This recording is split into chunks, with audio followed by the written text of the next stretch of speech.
সূর্যঘড়ি বিদ্যানিকেতনে তোমাদের আবারও স্বাগতম। আমরা আজকে আরেকটি নতুন টপিক নিয়ে আলোচনা করতে যাচ্ছি, টেক কোয়েশ্চেন্সের। আজকের টপিকে আমরা একটি সহজ টেকনিক শিখবো বন্ধুরা। সহজ টেকনিকটা কি? আমাদের অ্যাপোস্ট্রফি এস এবং অ্যাপোস্ট্রফি কমার পরে যে ডি আছে, এরপরে আমাদের কি হবে তো আমরা দেখে নিই আগে। আমরা বেশি কথা না বলে মূল টপিকে ফিরে যাই। আমাদের আজকের সূত্রটা হচ্ছে, দেখো, যদি অ্যাপোস্ট্রফি এস এর পরে ভার্ব প্লাস আইএনজি থাকে, কি থাকে বন্ধুরা? অ্যাপোস্ট্রফি এস এর পরে ভার্ব প্লাস আইএনজি থাকে, তাহলে আমরা ইজ নিব। যদি অ্যাপোস্ট্রফি এস এর পরে দেখি ভি3 আছে, ভি3 মানে কি মূল ভার্বের পাস্ট পার্টিসিপল ফর্ম আছে, তাহলে আমরা কি নিব? হ্যাজ নিব। যদি দেখা যায় অ্যাপোস্ট্রফি কমার পরে ডি আছে এবং মূল ভার্বের প্রেজেন্ট ফর্ম আছে, তাহলে আমরা উড নিব। যদি অ্যাপোস্ট্রফি কমার পরে ডি থাকে এবং ভি3 থাকে, তাহলে আমরা হ্যাড নিব। কি বন্ধুরা বোঝা যাচ্ছে? আজকে সহজ কিন্তু টপিকটা খুবই সহজ, বাট একটু সিরিয়াস হতে হবে, কারণ যে কোনো জিনিসের একটি নিয়ম আছে, রুল আছে, আর এই রুলগুলোকে ফলো করে আমাদেরকে কি করতে হবে? সামনের দিকে অগ্রসর হতে হবে। তাহলে আজকে সূত্রটা খুবই সহজ। অ্যাপোস্ট্রফি কমার পরে এস এর পরে দুটি, একটি হলো ভার্ব প্লাস আইএনজি থাকলে এস নিব, আর যদি মূল ভার্বের পাস্ট পার্টিসিপল ফর্ম থাকে তাহলে কি নিব? হ্যাজ নিব। আবার তদ্রূপ অ্যাপোস্ট্রফি কমার পরে ডি আছে, যদি মূল ভার্বের প্রেজেন্ট ফর্মে থাকে তাহলে উড নিব, যদি পাস্ট পার্টিসিপল ফর্মে থাকে তাহলে কি নিব? হ্যাড নিব। ওকে বন্ধুরা, বোঝা গেছে? তবে এখানে আরেকটি কথা আছে, যদি অ্যাপোস্ট্রফি এস এর পরে দেখি ভার্ব নেই, তাহলে অবশ্যই অ্যাডজেক্টিভ থাকবে, আর্টিকেল থাকবে, এগুলো থাকতে পারে। অর্থাৎ আমরা দেখব ভার্ব নেই, ভার্ব যদি না থাকে তা আমরা ইস নিব। কি নিব? ইস নিব। তো ঝটপট তোমরা এই সূত্রটা মুখস্থ করে নাও। যাদের কি জানা আছে তাদের জন্য ভালো, আর যাদের জানা নেই তাদের অনেক উপকার হবে। কি হবে না? ওকে, আশা করি দেখা যাক। আমরা মূল টপিকে ফিরে আসি। তাহলে দেখো কি আছে প্রথম সেন্টেন্সে। আমাদের প্রথম সেন্টেন্সে দেখো অ্যাপোস্ট্রফি এস এর পরে ভার্ব প্লাস আইএনজি আছে। অ্যাপোস্ট্রফি এস এর পরে কি আছে বন্ধুরা? ভার্ব প্লাস আইএনজি আছে। তাহলে অ্যাপোস্ট্রফি এস এর পরে ভার্ব প্লাস আইএনজি থাকলে কিছু আগে বললাম কি সূত্র মাথায় রাখতে হবে। অ্যাপোস্ট্রফি এস এর পরে ভার্ব প্লাস আইএনজি থাকলে ইজ, তাহলে উত্তর কি হবে বন্ধুরা? দেখো ইজ সঙ্গে হ্যাঁ বলো হয়ে যাবে, না বলো তাহলে ইজ নট হি। কি বন্ধুরা বুঝছি? অবশ্যই বুঝছি। যদি একটু তোমরা সচেতন হও, ট্যাগের কোনো ভুলই হবে না বন্ধুরা।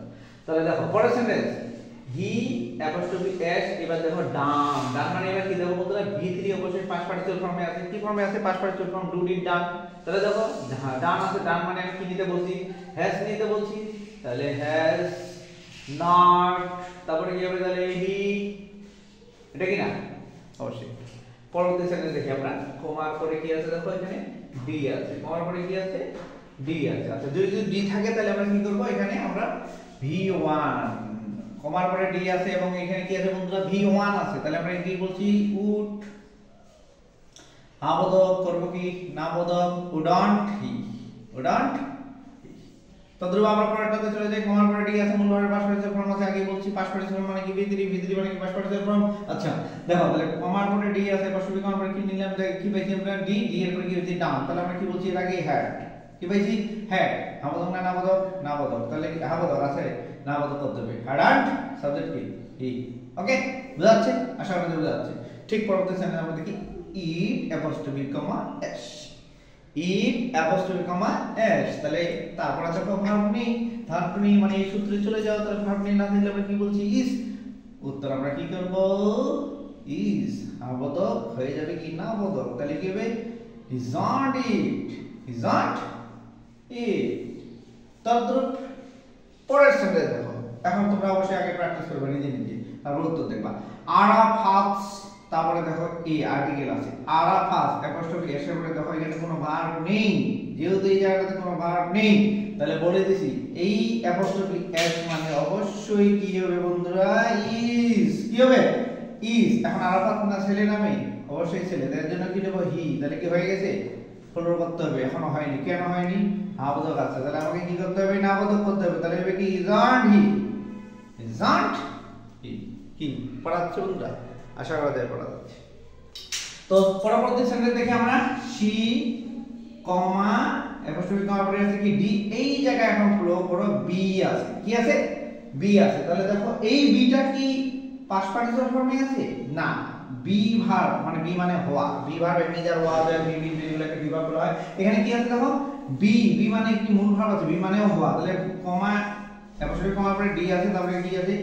মূল ভার্বের প্রেজেন্ট ফর্ম আছে। তাহলে আমরা আমাদের সূত্র মতে আমরা কি করব? উড নিব। কি নিব?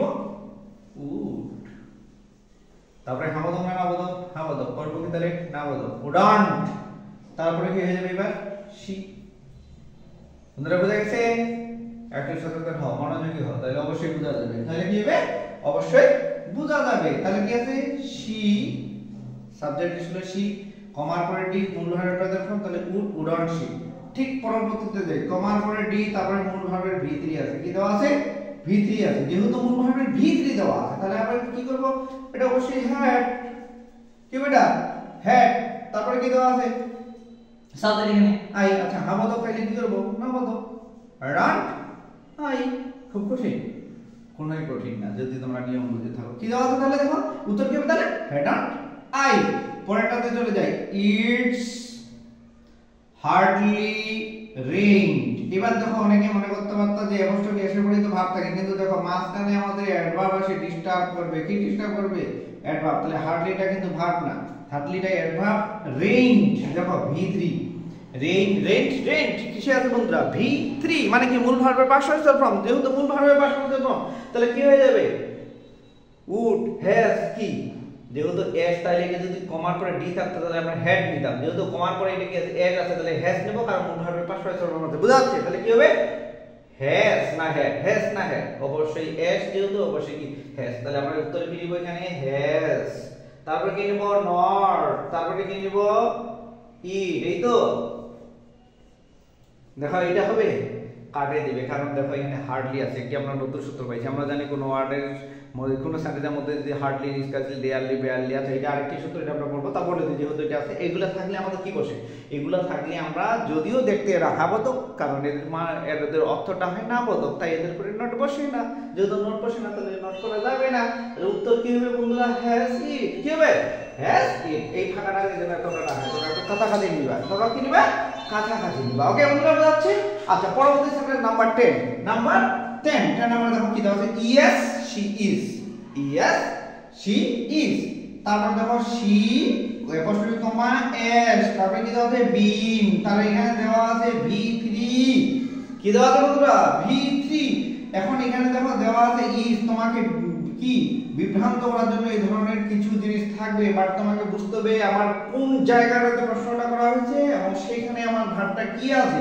এখানে যদি বিন থাকে v3 সামনে s, তার মানে অবশ্যই এটা কি হ্যাজ। তাহলে উত্তর আমরা কি করব বন্ধুরা? হ্যাজ। তারপরে কি আছে দেখো? she। তাহলে হাবদক না নাবদক? নাবদক। তাহলে উত্তর করতে হবে কি? হাবদক আছে না? উত্তর করতে হবে নাবদক আছে। হাবদক, উত্তর করব নাবদক। তাহলে হ্যাজন্ট, সাবজেক্ট কাটা she, hasn't she। বুঝা যাচ্ছে বন্ধুরা? বুঝা যাচ্ছে আশা করি। আচ্ছা, পরবর্তী সেন্টেন্স দেখো। পরবর্তী সেন্টেন্স দেখো eat অ্যাপোস্ট্রফি s, তারপর দেওয়া আছে কি? cold। এবার সাবজেক্ট নেই। সাবজেক্ট নেই মানে কি তোমরা জানো? আমার সাবজেক্ট নাই মানে কি? সরি, ভুল বলছি।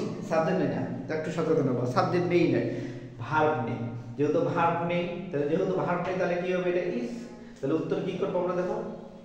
isn't it।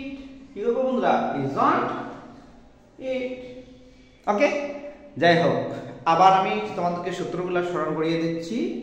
সূত্রগুলো হচ্ছে এইরকম। আজকে আমরা যেটা শিখলাম, সহজভাবে যখন তুমি ফাঁকা থাকবা, যখন তোমার পড়ার মতো মন মানসিকতা আছে, জোর করে পড়তে বসবা না। যখন তোমার মনে হবে আমি এই মুহূর্তে পড়ার জন্য যথেষ্ট উপযোগী, আমার পরিবেশ ভালো আছে এবং মন মানসিকতাও ভালো আছে, ঠিক সময় তুমি সূত্রটাকে আয়ত্ত করে নিবা। সূত্রটা কি? আজকের সূত্রটা হচ্ছে কমার পরে এস, অ্যাপোস্ট্রফি কমার পরে এস এবং অ্যাপোস্ট্রফি কমার পরে ডি। এর দুটো জায়গায় আমাকে সাবধান থাকতে হবে। যদি কমার পরে অ্যাপোস্ট্রফি এসের ক্ষেত্রে সাবধান থাকবো। কমার পরে এস আছে, মূল ভার্বের সঙ্গে আইএনজি আছে, অথবা কোনো ভার্ব নেই, তাহলে ইজ।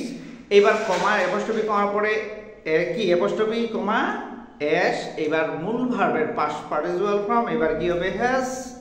তদ্রূপ অ্যাপোস্ট্রফি কমার পরে ডি আছে, মূল ভার্বের প্রেজেন্ট ফর্ম উড। এবার অ্যাপোস্ট্রফি কমার পরে ডি আছে, মূল ভার্বের পাস্ট পার্টিসিপল ফর্ম হ্যাড। সূত্রটা খুব কঠিন না বন্ধুরা। যদি তোমরা একটু মনোযোগী হও, কোনো কঠিন থাকবে না, বাট তোমাকে মনোযোগী হতে হবে এবং বাস্তবে এগুলাকে প্র্যাকটিস করতে হবে। আচ্ছা, তোমরা কিন্তু কমেন্ট করো না। লাস্টেরটা আমি সমাধান করে দিলাম না, তোমরা কতটুকু বুঝছো তোমাদের কমেন্টের মাধ্যমে আমি বুঝতে পারবো। লাস্টেরটা দেখো আছে, দেখো আগেরটাই কি ছিল? It's cold yesterday. আগে ছিল নাও, এবার কিন্তু একটু ইয়েস্টারডে। এই উত্তরটা কি হবে? তোমরা অবশ্যই আমার কিন্তু করবা। নাম্বার কত? 12 নাম্বার কোশ্চেন। এই উত্তরটা আমাদেরকে কি কাজ করতে হবে? এই উত্তরটা তোমরা অবশ্যই কমেন্টের মাধ্যমে জানিয়ে দেবা। ওকে। তো আজ এই পর্যন্তই। ভালো থেকো, ভালো রেখো। আর ততক্ষণে তোমরা কি করবা, যদি ভালো লেগে থাকে ক্লাসটি অবশ্যই কি করে দিবা, শেয়ার করে দিবা, বন্ধুরা যেন দেখতে পায়, আর লাইক কমেন্ট তো অবশ্যই। ওকে, থ্যাংক ইউ।